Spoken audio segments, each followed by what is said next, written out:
Mufasa the Lion King is the prequel to the live-action Lion King remake. This time around, us being told the origin story for Mufasa to Kira by Rafiki, this new baby cub will be told a story that has defined her family. And that's all pretty much saying any spoilers to you guys. This will be a spoiler-free review.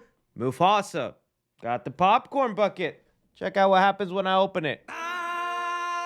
So we all remember a couple of years ago whenever Disney decided to do the live action remake for The Lion King. It ended up making $1 billion, and I think most general audiences found it all right. Well, it's kind of hard to mess up one of the best stories ever told. But a lot of film fans, including myself, felt like it was just a poor imitation, that the emotions weren't really coming off well on the animals. A lot of the scenes that traumatized us as kids and left us with big scars came off awkward in the movie. But because it made $1 billion, we knew something was gonna be happening. No way Disney was gonna let that Lion King money sit, and I was shocked when I found out Barry Jenkins would be director of Mufasa. He won an Oscar for Moonlight, and a lot of his movies that he's made so far really didn't resemble that of something like The Lion King. But honestly, I was actually willing to give it the benefit of the doubt, and even starting to get slightly excited for the movie because it's kind of an original tale. There is no 2D animated Mufasa origin movie. This isn't some sort of remake. It's telling us kind of an original tale, and I think that's the direction they should be going, instead of just copying and pasting an original classic with realistic textures. So now you know my mindset going into Mufasa. Having seen the movie,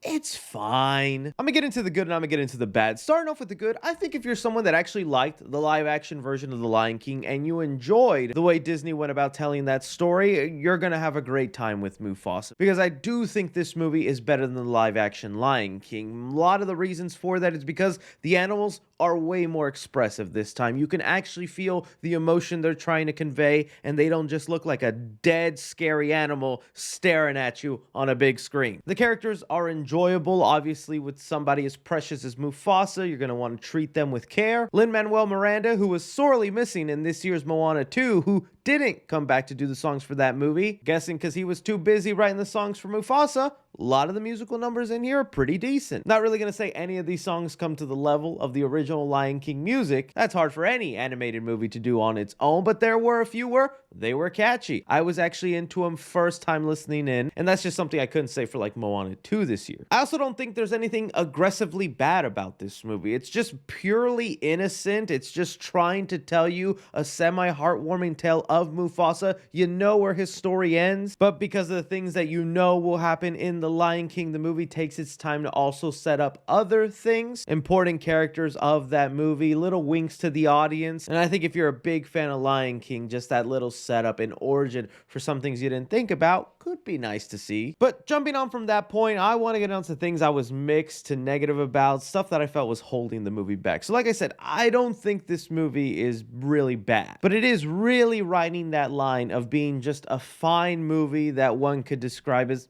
meh. One of the main reasons for that is, though, I'm glad they went with an original story and are telling us something that we hadn't seen done before. The origin story of Mufasa, the way the story plays out and goes forward is extremely predictable. And I don't mean in the sense that, yeah, we know this guy will eventually be king.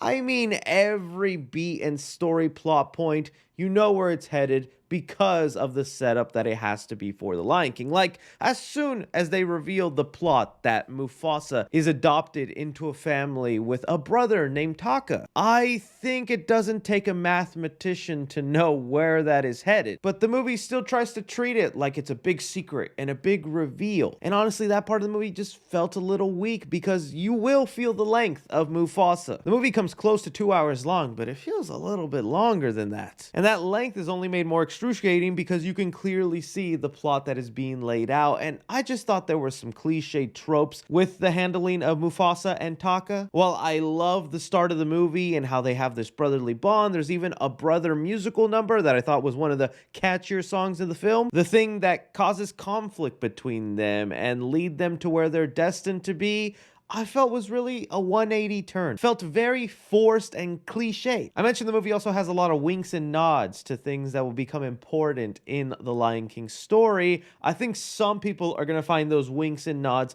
a little eye-rolling because they provide an origin or explanation for things in the Lion King world nobody was asking for. They give you an origin to Pride Rock. And when that happened in the movie, I was like, wow, okay, even that needed an explanation. They also are not subtle at all about the foreshadowing and future for Mufasa in the story. They repeat an iconic moment several times in this movie, going, oh, is this the moment? No, but in a couple years, it'll be that moment. And I don't know, it went from being cute and a nice little nod to kind of just unnecessary in explaining some of those winks. I'm also kind of mixed on the way they handled the personality of Mufasa, because that's a very strong, determined character. He has such a noble, grand personality, right? And we are seeing the upbringings of the things that led him to that.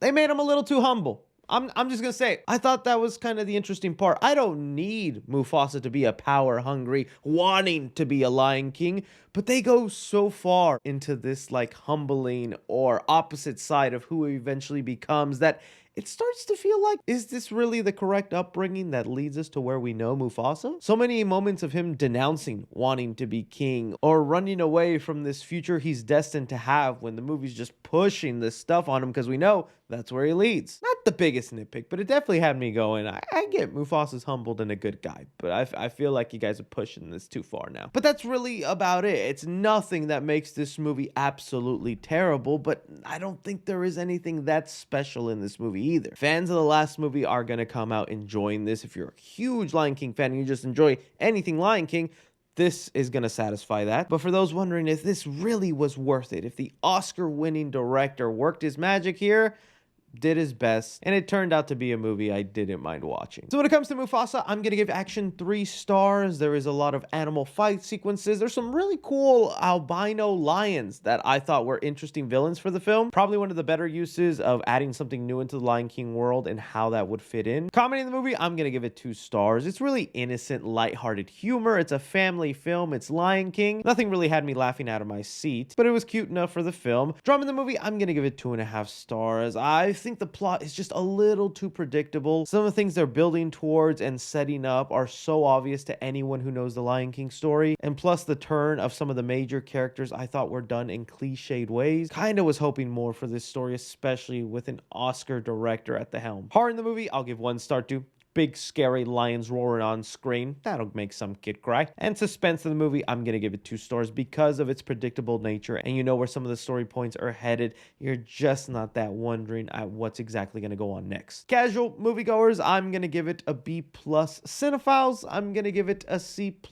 And critically, I'm going to give it a C+. I think the movie is worth a watch, but I don't know if I would say it's an immediate one you need to go rush out this holiday season, so I'd recommend you rent it at home. That'll do, Donkey.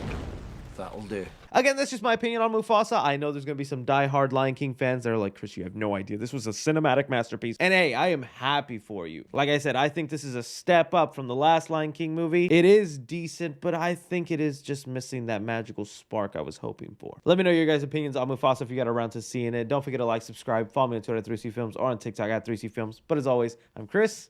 Take care.